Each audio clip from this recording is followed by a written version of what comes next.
दागदार छवि जब हो जाती है किसी की, मैं किसी पे ऐसा नहीं बोल रहा कि दागदार है, लेकिन आरोप लग जाते हैं तो भाजपा उससे बचना चाहती है।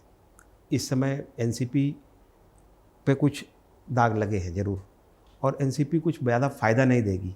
उनको साथ में रखने से नुकसान ही होना है भाजपा का उनका। नुकसान कैसे होगा? एक प्लस एक तो 2 होगा ना, जुड़ेगा। उन्हें कुछ सीटें छोड़नी पड़ेंगी ना। अच्छा। उनकी डिमांड पूरी करनी पड़ेगी, तो यहाँ उनके अपनी सीटें छूटेंगी, चाहे शिंदे की छूटे, चाहे उनकी। आप ध्यान रखिए, जब शिवसेना को तोड़कर सत्ता बनी, शिंदे साहब ने जब उन्हें समर्थन दिया, उन्होंने सत्ता बना ली, तो उनकी सत्ता चल रही थी आराम से। लेकिन शरद पवार जब टूटे, उनकी पार्टी टूटी, तो अजीत पवार को केवल शामिल किया गया। उनकी ज़रूरत नहीं थी उस समय, पर्याप्त संख्या बल था उनके पास। उनका मकसद था शरद पवार को कमज़ोर करना, इसलिए अजीत पवार को साथ में लिया। बीएमसी चुनाव में ऐसी कोई मजबूरी अभी है नहीं, तो उन्हें दरकिनार कर दिया है उन्होंने। यानी ज़रूरत पड़ी तो साथ में ले लिया, नहीं ज़रूरत है तो, या फिर नुकसान हो रहा है तो बगल हटा दिया।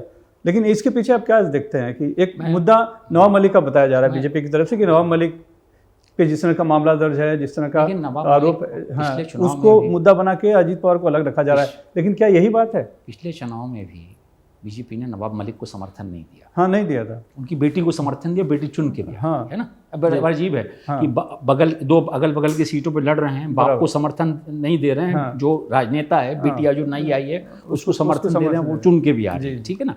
तो ये स्थिति, आप इसको जरा आकलन कीजिए इस स्थिति का, कि वो उनके लिए नवाब मलिक जो है, एक तो नवाब मलिक का जो वोट बैंक है वो मेनली मुस्लिम वोट बैंक है।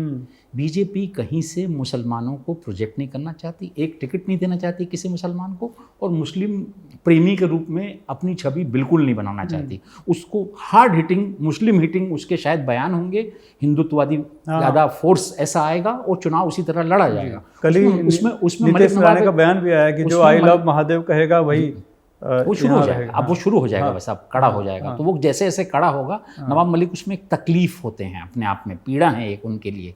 तो एनसीपी उनके लिए तकलीफ दे है, और एनसीपी नवाब मलिक ही है जो कुछ है, अजीत पवार का बाकी क्या है उनका, है ना, कुछ नहीं है। तो वो उनके लिए भी मजबूरी है, इतने कठिन समय अजीत पवार के साथ रहे हैं। अजीत पवार खुद इस युति में रहना चाहेंगे, उनको कुछ सीट मिलेंगी, उनको कुछ नया जगह मिलेगी, बेस मिलेगी बीजेपी के साथ, लेकिन बीजेपी ने उनको अलग कर रखा।